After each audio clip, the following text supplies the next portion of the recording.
C'est conformément au mandat de la commission interministérielle chargée d'examiner les conditions de reprise progressive de leurs activités que Lambert Noël Mata visite ces lieux pour s'assurer que, au moment où la pandémie à coronavirus poursuit ses dégâts, une éventuelle rouverture des lieux de culte ne porterait pas préjudice aux fidèles. Les malades, les gens qui sont fatigués, qui sont parce que comme la maladie attaque ces gens-là, mais ça c'est en commençant, et puis on va voir faire à mesure, il n'y a pas de problème.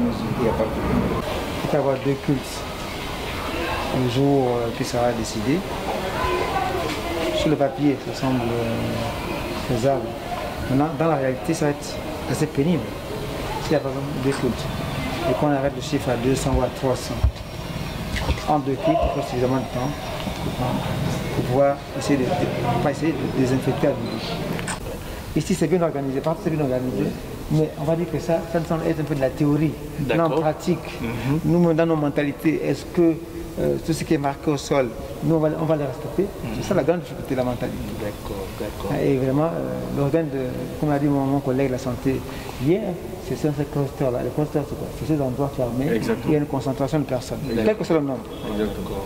Dans les sites culturels, ils ne sont pas nombreux. Ils sont une vingtaine. Bien sûr. Mais, bien sûr. Et là, ça frappe de plein fouet l'économie gabonaise. Tout le monde nous regarde. Bon, Mata visite le lieu de culte. Qu'est-ce qu'il va décider? D'un côté, on attend, on est tombé d'accord pour une ouverture progressive. On va dire qu'on est entre le marteau et l'enclume. Mais c'est-à-dire que le problème, c'est le problème de responsabilité individuelle. Responsabilité individuelle, effectivement. Quelqu'un, quand il vient de chez lui, il a déjà au moins son gel, même si ici c'est obligatoire, mais qu'il a déjà. Partout où il est passé, le membre du gouvernement a appelé à la responsabilité individuelle des leaders religieux et collectifs des fidèles. Visiblement, le ministre d'État, ministre de l'Intérieur et les différents leaders religieux jouent la carte de la prudence au moment où les contaminations à la Covid-19 reprennent l'ascenseur chez nous et ailleurs.